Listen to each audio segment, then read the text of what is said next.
Student, रश्मि academy में आपका स्वागत है। माई सेल्फ रश्मि। आप हमारी वीडियो को लाइक कीजिए, सब्सक्राइब कीजिए और बेल आइकन को प्रेस कीजिए ताकि आपको हमारी वीडियो की आने वाली नोटिफिकेशंस सबसे पहले मिले। देन स्टूडेंट, मैं पढ़ाने जा रही हूँ क्लास 8 को और हमारा सब्जेक्ट है हिंदी व्याकरण। हिंदी व्याकरण में आज का टॉपिक है हमारा संज्ञा। तो बच्चों, संज्ञा किसे कहते हैं? किसी स्थान, व्यक्ति, प्राणी के भावों को बोध कराने वाले शब्दों को संज्ञा कहते हैं। बच्चों, मैं फिर से रिपीट कर रही हूँ, ध्यान से सुनिएगा। किसी स्थान, प्राणी, वस्तु, भाव आदि के शब्दों को बोध कराने वाले शब्दों को हम संज्ञा कहते हैं। मैंने एग्जाम्पल पर आपको बताने जा रही हूँ। जैसे राम और श्याम में गहरी मित्रता है। बच्चों, आपको नाम के द्वारा ही पता चल रहा होगा कि राम और श्याम दोनों व्यक्ति हैं, प्राणी हैं। तो राम और श्याम में गहरी मित्रता है। उनके घर पास पास हैं। वे एक ही विद्यालय में पढ़ते हैं। बच्चों, घर और विद्यालय पढ़ने से आपको मालूम हो रहा होगा कि यह एक प्लेस है, स्थान है। तो जहाँ स्थान के नाम आता है उसे हम संज्ञा कह रहे हैं। दोनों को संगीत में रुचि है। अब बच्चों, एग्जाम्पल में आ रहा है हमारे राम और श्याम। ये क्या है? व्यक्तियों के नाम। घर और विद्यालय ये क्या है? हमारे स्थान के नाम।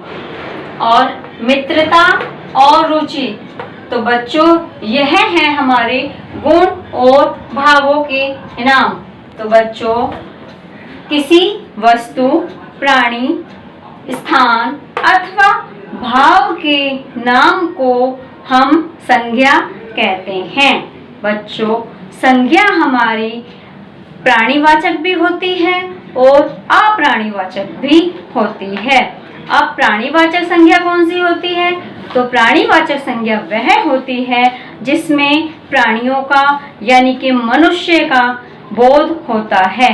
मनुष्य जैसे राम, मोहन, तोता, शेर, यह सब हमारे प्राणियों में गिने जाते हैं, प्राणियों में आते हैं। तो इन्हें हम कहते हैं प्राणीवाचक संज्ञा। अब हमारी आती है अप्राणीवाचक संज्ञा।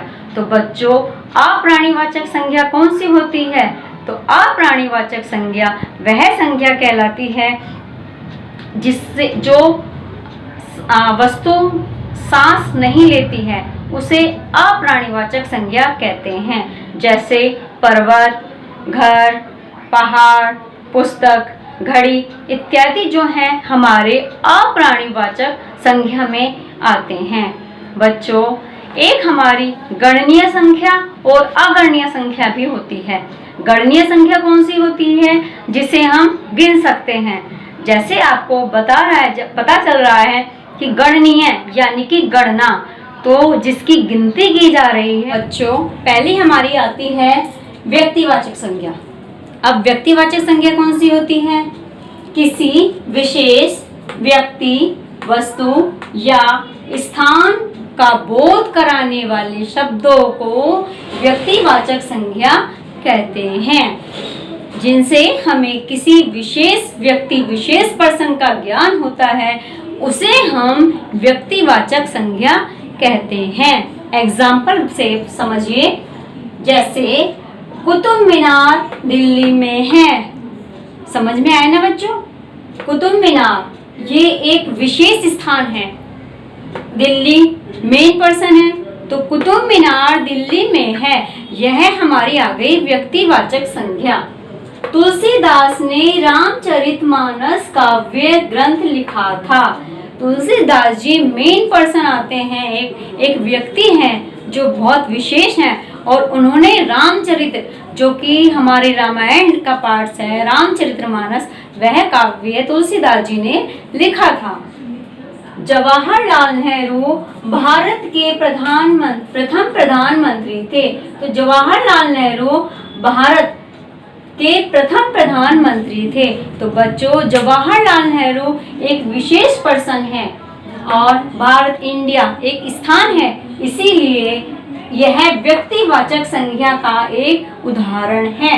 तो बच्चों, समझ में आया आपके कि किसी विशेष स्थान, व्यक्ति के शब्दों का जो बोध कराते हैं उसे हम व्यक्तिवाचक संज्ञा कहते हैं। अब सेकंड आती है हमारी जातिवाचक संज्ञा। तो बच्चों, जातिवाचक जैसे नाम से ही पता चल रहा है कि उसकी विशेष जाति का हमें मालूम हो रहा है। जिन संज्ञा शब्दों से हमें उनकी जाति की विशेषता का बोध होता है उसे हम जातिवाचक संज्ञा कहते हैं। जैसे इस नगर में प्रसिद्ध इमारतें हैं। नगर कोई एक चीज तो नहीं है, या एक नगर नहीं होता है, नगर बहुत सारे होते हैं। हर देश में अलग अलग नगर होते हैं और इमारतें भी एक नहीं होती है, बहुत सारी इमारतें होती हैं, इसीलिए उनकी जाति का पता चल रहा है इस उदाहरण में।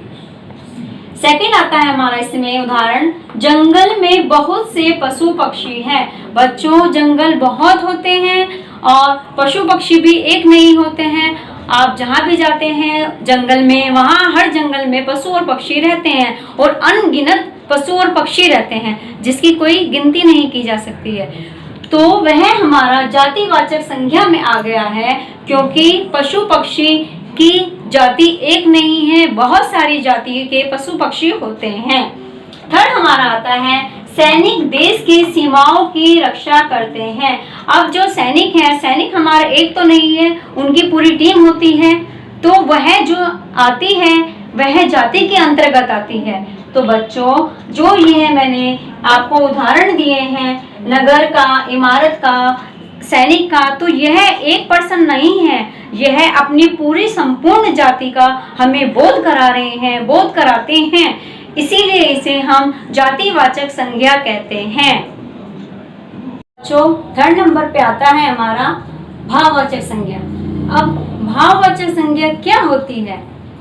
जिन शब्दों में किसी व्यक्ति, वस्तु या पदार्थ के गुण, दोष, दशा, अवस्था, स्थिति आदि का बोध होता है उसे हम भाववाचक संज्ञा कहते हैं। बच्चों, मैं एक बार फिर से रिपीट कर रही हूँ, जिन शब्दों में व्यक्ति के, वस्तु का, पदार्थ के गुण का, दोष का, उसकी अवस्था का, उसकी स्थिति का, उसकी दशा का हमें ज्ञान होता है उसे हम भाववाचक संज्ञा कहते हैं। एग्जाम्पल में मैंने देखा है, जैसे मोटापा, हंसी, चोरी, सुंदरता, गर्मी। अब मोटापा, कोई इंसान कितना भी मोटा हो सकता है, किसी की हंसी अच्छी हो सकती है, किसी की हंसी खराब हो सकती है, उसकी कोई अवस्था तो नहीं होती है ना बच्चों, उसकी किसी प्रकार की स्थिति भी नहीं होती है। तो जो इन शब्दों का हमें ज्ञान करा रहे हैं, हमें भावों का उनका पता चल रहा है, उसे हम भाववाचक संज्ञा कहते हैं। सैनिक वीरता से लड़े। कृष्ण और सुदामा बचपन के मित्र थे। गरीबी के कारण वह अपने बच्चों को नहीं पढ़ा सका। अब इन सब एग्जाम्पल में हमें सैनिकों की वीरता, उनकी मतलब स्थिति का पता चल, कृष्ण और सुदामा कैसे थे उनकी दशा का पता चल रहा है, और गरीबी के कारण वह अपने बच्चों को नहीं पढ़ा सकी, उसकी स्थिति किस प्रकार की थी, वह किस तरह का था, इसका जो हमें पता चल रहा है यह हमें केवल भाववाचक संज्ञा से पता चल रहा है। इसे हम बच्चों गिन तो नहीं सकते हैं ना, इसे सिर्फ दर्शा भी नहीं सकते हैं, इसे सिर्फ हम अनुभव कर सकते हैं, सिर्फ महसूस कर सकते हैं, लेकिन हम इनकी गणना नहीं कर सकते हैं। तो जिनकी हम गणना नहीं कर सकते हैं जिनकी स्थिति का हम मालूम नहीं कर सकते।